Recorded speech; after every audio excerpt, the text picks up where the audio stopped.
So last week you guys saw me rank my top 30 prospects currently for the 2024 NBA draft. And with the college, G League, and international seasons in full swing, I want to be giving you guys my mock draft 1.0 today. So what is going on, everybody? How is everybody doing? Hope you guys are having a great Saturday so far. And I was like, what's no better way to celebrate the weekend than my mock draft 1.0? So I'm going to be going through the lottery portion here because a lot of these picks can be interchangeable over the next couple of days. I'm recording this video before the Friday night game, so some of these standings may change. But yeah, we're going to be going from 14 to 1 today. And Pistons fans, I'm sure you're going to be loving just hearing about the draft for the rest of the season. So if you guys do enjoy these videos, I would appreciate you dropping a thumbs up. So we all know that a way to spice up watching the NBA can be to combine it with fantasy sports. So today's video is brought to you by the easiest place to play fantasy sports this NBA season, Underdog Fantasy. So I'm proud to partner with Underdog Fantasy Sports this NBA season. It's my favorite place to play fantasy games. My favorite part about Underdog is the pick'em, where it's super easy to play. You just pick 2 to 5 stats of your favorite players or a game that you're watching or going to that night and choose whether they can go higher or lower. I like my pick'em slip today where I have Duncan Robinson to score higher than 15.5 points.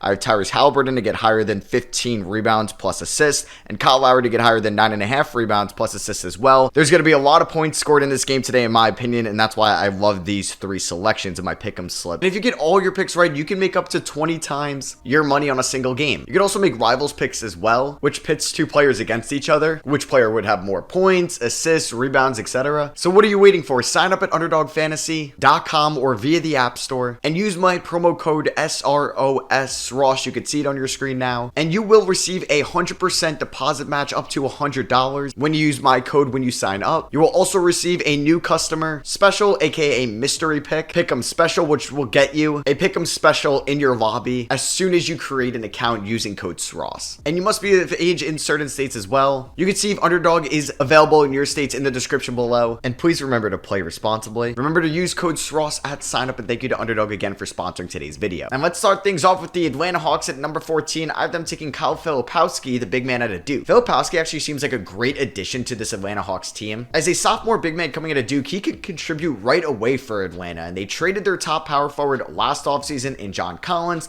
They've been experimenting with Jalen Johnson and DeAndre Hunter at the 4 spots this year, Sadiq Bey as well. And I think Filipowski can provide them a nice true power forward spot, at least off the bench for the time being. Filipowski can shoot the ball, he's a solid shot blocker, and he's a very talented scorer. He's very efficient inside at the paint. You can run the pick and roll with him, and he will have high basketball IQ coming into the NBA already. So coming in at number 13, we have the Houston Rockets, but this pick is via the Brooklyn Nets from the James Harden trade from a couple seasons ago. And I have them taking Trey Alexander, the shooting guard out of Creighton. So Alexander's a little bit on the older side. He's currently a junior, and he'll be 21 years old on draft night, but this could be a type of player that Houston is looking for to provide them some shot creation and playmaking ability off the bench, because Alexander is 6'4". He's a very talented scorer, but he's also a very good passer as well. He doesn't turn over the ball too much compared to his usage and passing ability. And with Fred VanVleet getting a year older and with a backup shooting guard spot mainly wide open next year, Alexander could be that guy for Houston. Coming in at number 12, the Oklahoma City Thunder via the Houston Rockets from the Chris Paul Russell Westbrook trade are going to take Ade Mara out of UCLA. Now OKC definitely needs some big man depth. Obviously they have a franchise center building block in Chet Holmgren. I think at times Jalen Williams maybe isn't the long-term fit at the 4 spot, neither is Lou Dort, and the other Jalen Williams, Jay Will, maybe could use an upgrade at the backup center spot, or at least can provide some competition to see which one can be better, and that's where Mara can come in. And Mara is a project player, and the Thunder may be okay developing somebody. They've done that in the past with guys like Ousmane Dieng, Alexis Pokusevski, and that could be Mara, who's 7'3",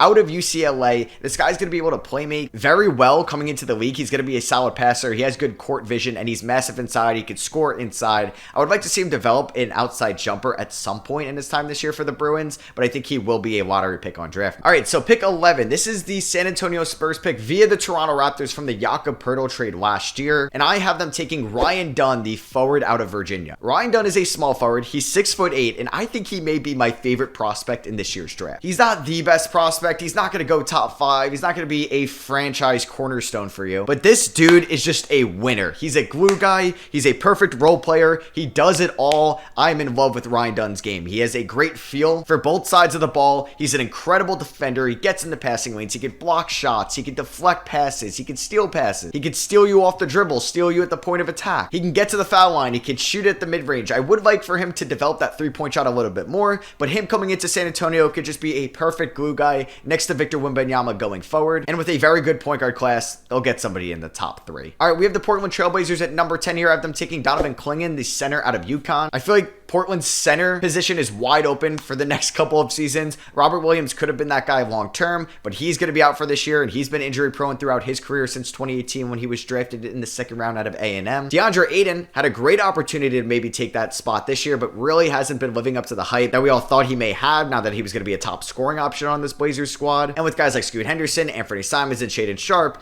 at the guard positions, I think they'd be in the market more for a center, especially with Jeremy Grant being very good at the power forward spot. So Clingan could be that guy out of UConn. Good shot blocker, good rim protector, could be a nice defensive anchor for this team going forward. Coming in at number 9, we have the Oklahoma City Thunder via the LA Clippers, and this is going to be Justin Edwards, the forward out of Kentucky. Edwards hasn't been too special so far for the Wildcats this season, but he has great intangibles and is basically everything Oklahoma City loves in a draft prospect. Good size, good frame, good measurables, doesn't turn the ball over, has a pretty jump shot, and could just be another wagon in the Oklahoma City Thunder's player development system. At number 8, we have the Charlotte Hornets landing the backcourt partner to LaMelo Ball for the future, and that is going to be Jacoby Walter. So Jacoby Walter is a 6'5" shooting guard freshman out of Baylor, and he has been phenomenal so far for the Baylor Bears. He's been one of the better three-point shooters in the nation and is one of the better three-point shooters in this class. He's elite at getting to the line and is also a 90% free throw shooter as well. He's good off the dribble, he's good in pull-up, and like I said, this would be a great backcourt partner to LaMelo Ball, and you could have LaMelo, Jacoby Walter, Brandon Miller, and then have Mark Williams at the 5. That are 4 great building blocks for your future. So coming in here at number 7 to the Portland Trailblazers, we have Zachary Risacher out of France. Definitely gonna have to take some used to trying to not butcher that name, so I do apologize, but Risacher is 6'9". He's gonna just turn 19 years old on draft night, and he's really the high upside, high potential pick. I think the Trailblazers can afford to take a chance on this pick, and Risacher has a ton of upside. He may need a little bit of time to develop, but he is 6'9", great wingspan, can really rebound well for his position, but the main thing is he's an elite three-point shooter. The dude is shooting 46% from 3 right now, and he's also a solid defender, could be your 3-and-D prototype. Also, this was the Blazers team pick, the one that was a couple picks ago. That was Donovan Clingan, was via Golden State. Next up at number 6, we have the Utah Jazz, and I have them selecting Matas Buzelis, the forward out of the G League Ignite. So Buzelis has yet to play so far this season, dealing with an injury at the moment. He's a 6'11" small forward, though, that is projected to be a very good shooter at the NBA level. And another floor spacing, tall forward is just basically what the Utah Jazz love, with guys like Lauri Markkanen, Taylor Hendricks, Kelly Olynyk, that all kind of fit that mold right now. I'm very excited to evaluate Buzelis, and we'll see if he's going to be a top 10 pick, but he could be a very high upside selection just due to his size and if he's able to be an efficient shooter. All right, coming in at number 5, we have the Chicago Bulls. Yep, they are back here in the top 5, and they're finally starting their rebuild. I have them taking Nikola Topic, the point guard out of Serbia. So yeah, I'm very high on Nikola Topic right now as a prospect. He's somebody with great size at the point guard position at 6'6". He's playing in solid competition right now in Serbia, and he's somebody that could do it all. I think he could be a massive triple-double threat at the NBA level. With his size, his playmaking ability, he could be a double-digit assist guy too at the next level. He's a crafty scorer. He's currently averaging 18 points right now. He's pretty efficient overall from the field at 50%, and while his three-point percentage is at 31%, his 86% free throw shooting on solid volume makes me think his jumper will translate to the next level. And yeah, I'm very high on Topic, and Chicago would get their franchise point guard here. Coming in at number 4 to the Memphis Grizzlies. Yeah, it'd be crazy if they're picking in the top 5. We have Alexander Sarr, who's out of France but is playing in the National Basketball League right now for Team Perth. He's 7'1". He's a massive presence inside, and I think with just all the injuries to Memphis's big men over the last couple of years, to Brandon Clark and to Steven Adams, and with the unknown future of like Xavier Tillman there in Memphis, they could be looking to get a front court partner next to Triple J. And because we don't really need to see Bismack Biyombo any bit more for Memphis, he's going to be an elite shot blocker at the next level. He has been taking a decent amount of threes this year. They aren't falling at the moment, but I do think he can be somewhat of a threat from downtown at the next level. And I think it'd be very fun to watch him and Triple J in the front court together. They would literally be the SWAT team. All right, top 3 now. We have the Washington Wizards selecting their franchise point guard Stephon Castle with the 3rd overall pick out of UConn. Castle hasn't played a whole lot this year for UConn, just due to injury. Castle hasn't played a ton this year due to injury for the UConn Huskies, but what we saw from him before college and just in a small sample size this year,